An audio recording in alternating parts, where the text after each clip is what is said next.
Hello guys, good morning. Nakapagpapawis na naman tayo sa bagong araw.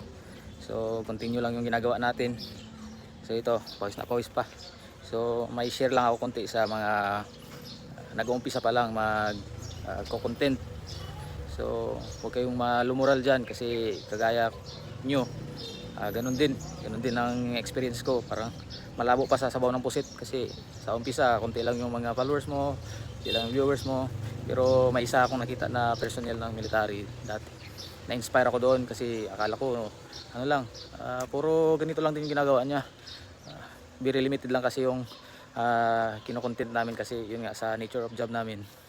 Hindi pwede lahat i-ano mo, kagaya sa civilian na wala silang limit.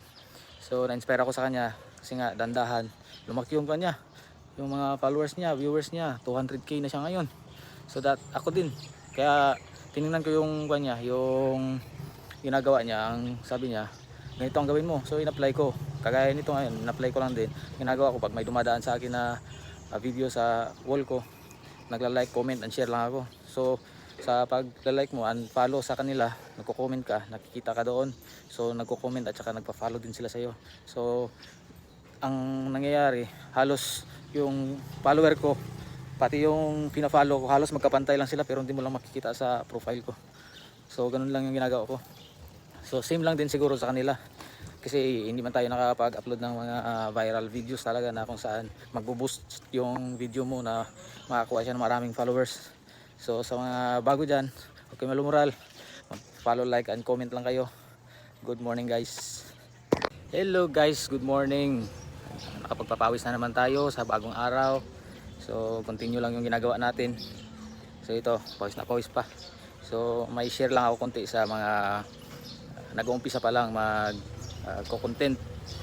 So huwag kayong malumural dyan kasi kagaya nyo, ganun din ang experience ko. Parang malabo pa sa sabaw ng pusit kasi sa umpisa konti lang yung mga followers mo, konti lang yung viewers mo.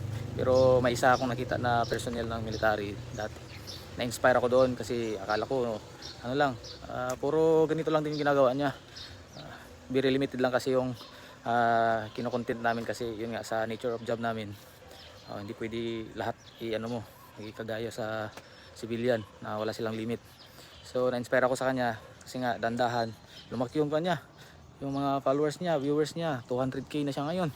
So that ako din, kaya tiningnan ko yung kanya, yung ginagawa niya, ang sabi niya ganito ang gawin mo. So in-apply ko, kagaya nito ngayon, in-apply ko lang din.